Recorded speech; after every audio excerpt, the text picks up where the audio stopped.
86 के इसके हाई थे, आज आधे पर है शेयर और 86 से नीचे से ही इसके टारगेट ऊपर के आ रहे हैं। गया वहाँ नहीं गया ना, तो यहाँ आपको और मुझे कोई अमीर नहीं करेगा।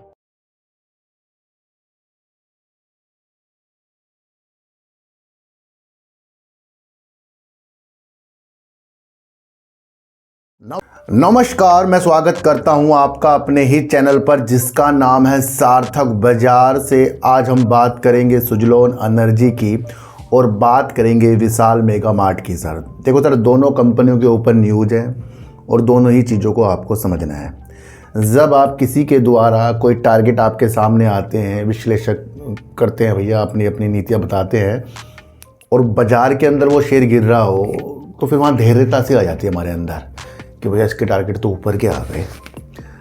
पर सोचो, ये टारगेट तो बहुत पहले से ही आ रहे हैं। 59 रुपीज़ शेयर आज 17-18 रुपये नीचे है शेयर आज, आप है ना। और ये तब से हो रहा है जब इसके रिजल्ट बहुत बेहतरीन आया। किसी ने नीचे के टारगेट, किसी ने ऊपर के टारगेट दिए, पर किसी न किसी के हिट तो होने ही टारगेट। यहाँ टारगेट आते रहेंगे, पर बहुत कुछ जो होता है भैया न्यूज़ में होता है, उसकी आपको साइकोलॉजी खोजनी पड़ती है। 86 के इसके हाई थे, आज आधे पर है शेयर और 86 से नीचे से ही इसके टारगेट ऊपर के आ रहे हैं। गया वहाँ नहीं गया ना, तो यहाँ आपको और मुझे कोई अमीर नहीं करेगा। ना ये टारगेट देने वाले, ना अलग व्यक्ति, ना लालच देने वाले। हमें खुद समझदार बनना है, विशेषताओं को समझना है। और जब विशेषताएं आपके समझ में आएगी, ये तो बहुत आसान आपको चीज़ें लगेंगी। तो जब हम लालचवश किसी चीज़ में पड़ते हैं तभी हम फंस जाते हैं। आज भी एक टारगेट निकल कर आए, वो तब जब शेयर 42 रुपीज़ तक पहुंच गया। आज पहले भी मैंने आपको समझाया था ये किसका जो लेवल था, फिर 59 में भी आपको समझाया था, उससे ऊपर भी समझाया था। धीरे धीरे करके शेयर नीचे ही है। तब भी लोग मुझे कुछ बोल रहे थे, आज भी कुछ मुझे लोग बोल रहे हैं। आपको कंपनी का विज़न देखना है, आगे की दिशा देखनी है। ये ऐसे उतार ऐसे चढ़ाव चलते जाएंगे। यहाँ पैसा कमाया जा रहा है और कुछ लोग पैसा गंवा रहे हैं। किस चीज़ की न्यूज़ है तो समझो। सुजलोन के शेयरों में 2026 में 20% की गिरावट आई और वे 52 सप्ताह के निचले स्तर पर पहुंच गए। आज 42 पर पहुंच गया। विश्लेषकों का मानना है कि शेयर में 50% से अधिक की वृद्धि की संभावना है।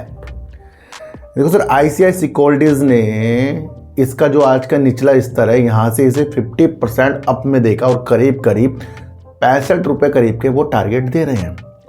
अब जो भी उन्होंने चीज़ें देखी हैं, जिस तरीके से सुजलोन काम अच्छा कर रहा है ना, सुजलोन की ऑर्डर बुक, सुजलोन के पास काम और काम करने की क्षमता और देश के अंदर इसके वजूदों को देखकर ICICI सिक्योरिटीज़ ने हमें ये सारी चीज़ें बता दी।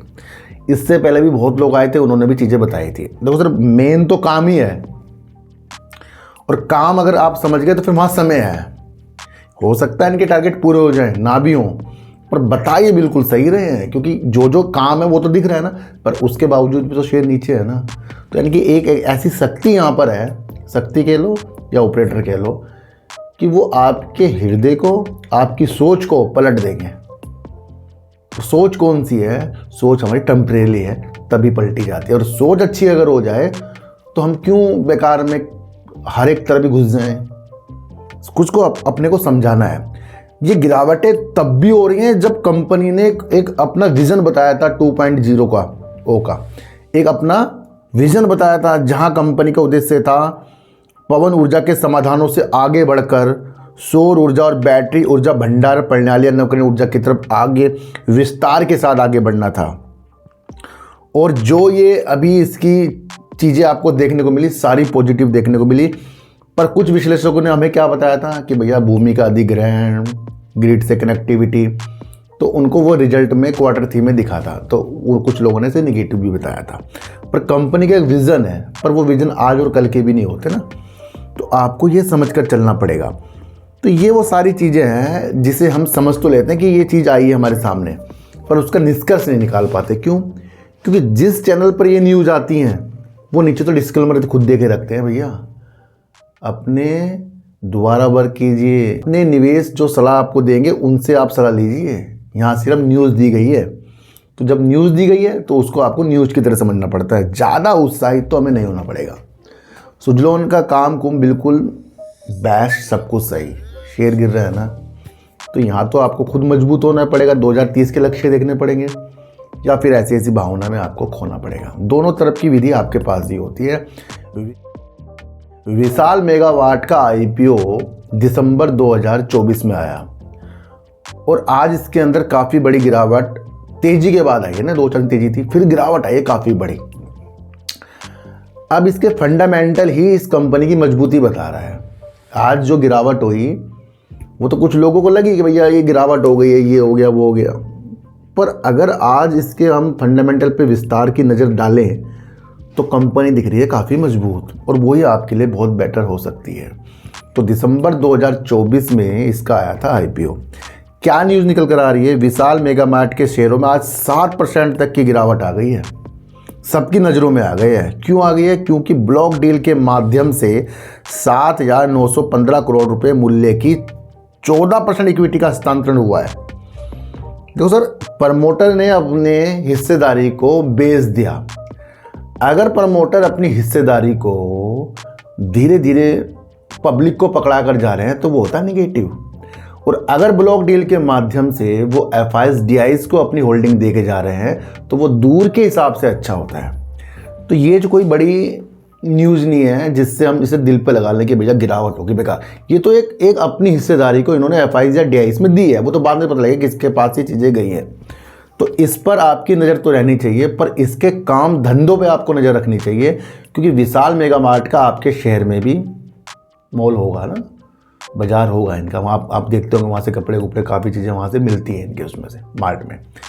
तो ये कोई छोटी मोटी कंपनी भी नहीं है, सबसे पहले आपको ये भी समझना पड़ेगा। दूसरे नंबर पर कंपनी आती है इंडिया में इस कार्य के लिए, तो यानी कि ये काफ़ी बड़ी कंपनी है। आईपीओ के बाद कुछ समय बाद तो प्रॉफिट बुकिंग आती है, ये तो आप समझ कर चलना। और यहाँ कोई वैसी गिरावट नहीं है, ये तो ब्लॉक डील के माध्यम से चीज़ें कही गई हैं, तो आप समझिए 117 रुपये करीब का शेयर आज आ गया है। अच्छा, अब इसके फंडामेंटल बहुत कुछ छुपा हुआ है, निगेटिव भी पॉजिटिव, उसे आज समझ लो। 55,000 का मार्केट कैप है इसका, 55,000 करोड़ रुपए का मार्केट कैप है। 118 रुपये कंपनी का इस वक्त शेयर चल रहा है, 158 रुपये का हाई लगे थे, 96 रुपीज़ का इसका लो था। अगर हम देखें, कंपनी अभी डिविडेंड नहीं दे रही, क्योंकि कंपनी तो अभी आईपीओ के माध्यम से आई थी दिसंबर 2024 में, ये आप समझे। दूसरे नंबर पर कंपनी आती है। अब देखो सर, दिसंबर 2024 में कंपनी ने 3,136 करोड़ की सेल की थी, ये बहुत बड़ी सेल होती है, और इनकी अदर इनकम ज़्यादा नहीं होती, तो यानी कि सारा वर्क जो इनका है अपने मार्ट के द्वारा ही है।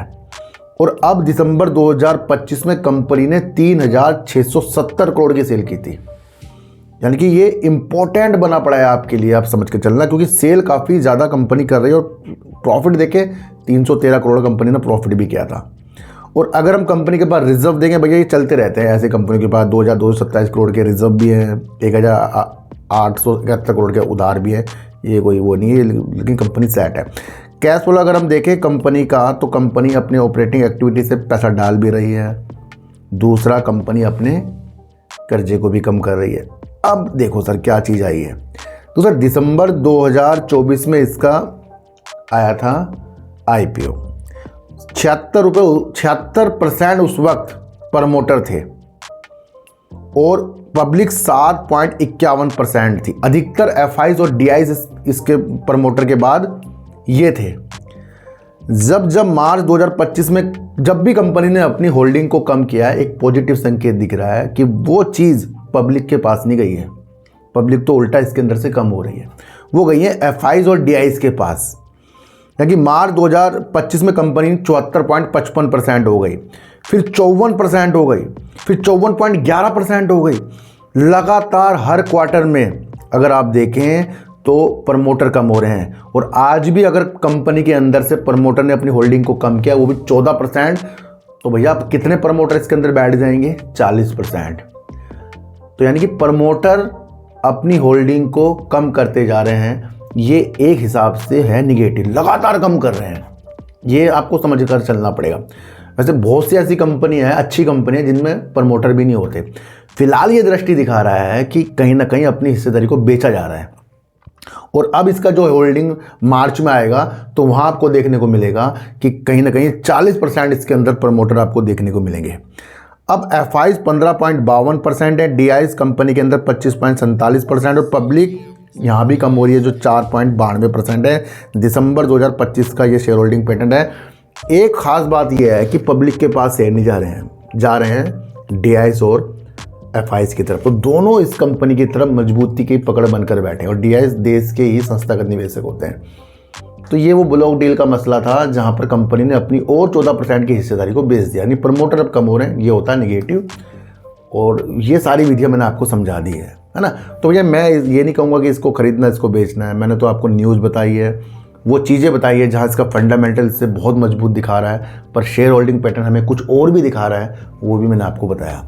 तो आज की वीडियो आपको कैसे लगी एक बार मुझे ज़रूर बताना। किसी को भी खरीदने बेचने की नीतियाँ मेरे चैनल पर बिल्कुल भी नहीं है, मेरा कोई टेलीग्राम कोई व्हाट्सएप ग्रुप नहीं है, ना ही आज तक मैंने बनाया है। तो सर सच्ची वीडियो देखिए, अच्छी वीडियो देखिए, समझ कर देखिए, चीटी को आटा दीजिए, गाय को रोटी दीजिए और अपने बच्चों को ज़्यादा से ज़्यादा प्यार कीजिए, क्योंकि बच्चे ही आपकी मासूमियत से किस्मत पलटेंगे। तो फिर मिलेंगे आपसे नए वीडियो के साथ, जब तक के लिए नमस्कार।